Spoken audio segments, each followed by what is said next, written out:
My name is Sarah Van Mastrigt, and I'm very pleased to present this short video as part of this year's online NSF Co research seminar. So in this presentation, I'm going to give you a short introduction to some selected results from an evaluation project that I've recently completed together with my colleague Marie Sko from the Department of Psychology and Behavioral Sciences at Aarhus University in Denmark. And the question I focus on is shown here as the title of my presentation. Can a brief trauma-informed intervention impact Danish police recruits' perceptions of sexual assault victims? And the short answer to this question appears on the basis of our study results to be yes. So the intervention study that I'm going to be talking about was funded by Trygfonden and has a background in a larger development and education campaign that was run by the Center for Rape Victims at Aarhus University Hospital between 2016 to 19. And one of the things that was developed as part of that work was a 45-minute online multimedia e-learning module, which drew on recent statistics about rape and especially research on the neurobiology of trauma. And the aim of the module was to provide future professionals with general information about rape and specific knowledge regarding victim survivors' potential trauma reactions. And the ultimate goal here was that in providing this information, the hope was to decrease the potential risk of secondary victimization. So just to give you a quick example, information was provided about hormones released in the brain and body during an assault that can impact both behavior during the attack, for example, freezing behavior, but also memory and emotional responses afterwards. And the take-home message really was to normalize the very wide range of behavioral responses that one might meet following a sexual assault. One focus especially was on how emotional reactions can be impacted by trauma responses in the body.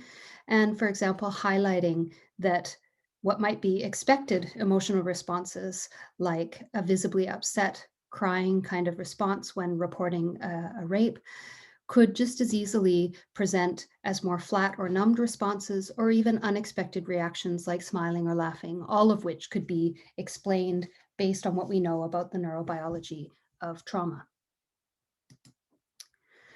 So my colleagues and I were invited to evaluate the effects of this module as independent evaluators in a research project.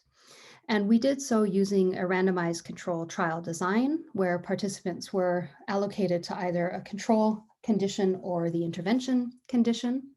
And both medical students and police recruits were tested as part of this study.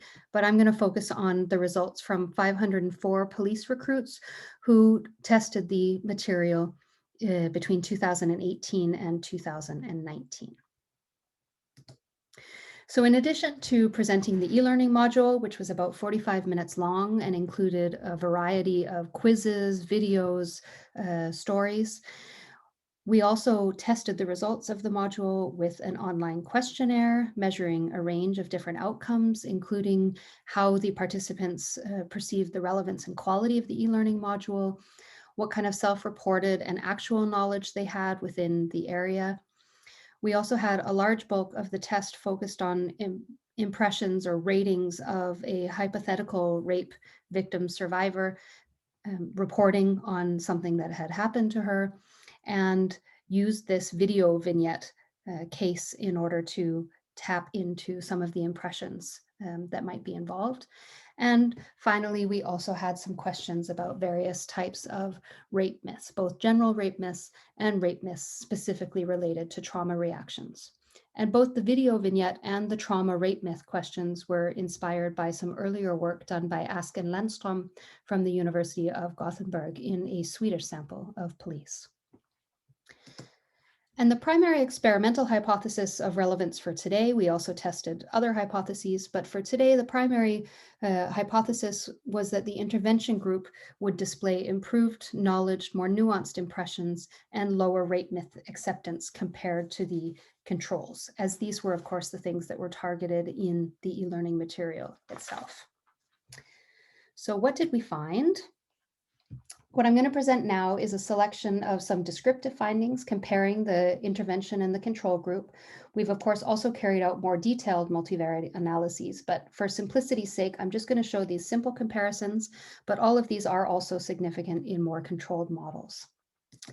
So in each of the diagrams, I'm going to show you the light blue bar represents the control group and the dark blue bar represents the intervention group.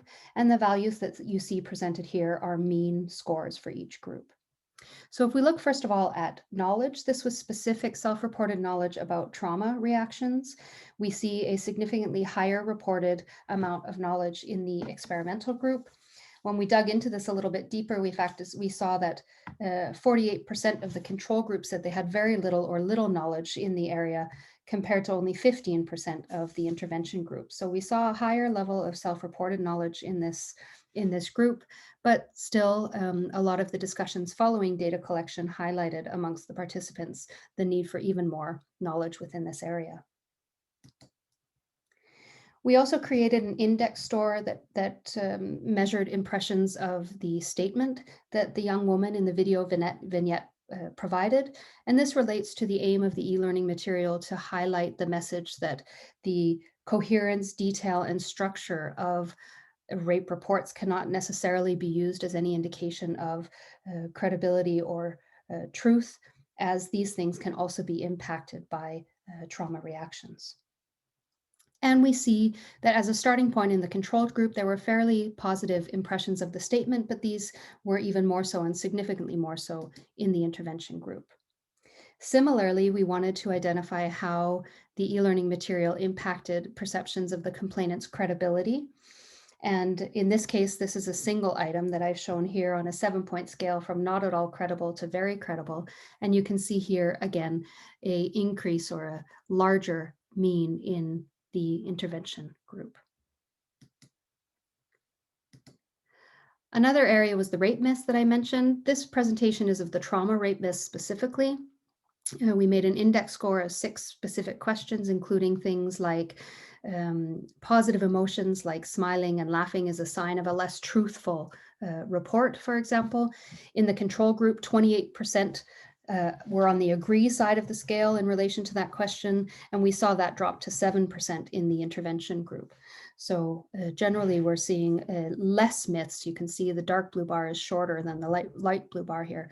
We're seeing less myths in the intervention group. And finally, we're seeing that in general, participants' reactions to the video vignette that they viewed, and we had 2 different versions of this, one that presented a more stereotypical crying, visibly upset reaction, and the other that presented a more neutral reaction, that in both cases, we saw that participants found these reactions to be more in line with their expectations. So overall, positive results that support the primary hypothesis of the study, at least when measured immediately after the intervention, which is what we did in this study. And these results, of course, are relevant in terms of developing baseline knowledge and priorities for training. And a major result of this, or output of this study, was also that there's now freely available online material based on the e-learning material that we tested originally in a shortened version and geared to a slightly more general professional audience that anyone can access. And I'll show you a link to this in a moment. So this was an important first step, and to our knowledge, the only current experimental evaluation of a trauma-informed intervention for police.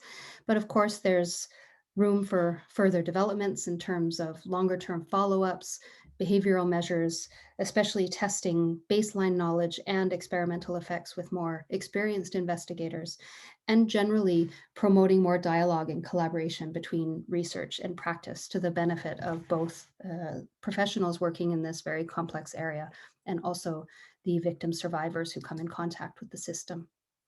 So if you're interested in this work within this area, these are some resources and contacts you might be interested in. The first screenshot is of the Center for Rape Victims website, where you can access this online e-learning material. The middle is a book that's just coming out this week, actually, an edited collection about rape, treatment of rape cases in the criminal justice system.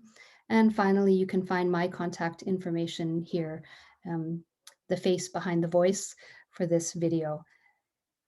So feel free to contact me if you have any questions and to check out these online materials as well. And thank you very much for your attention.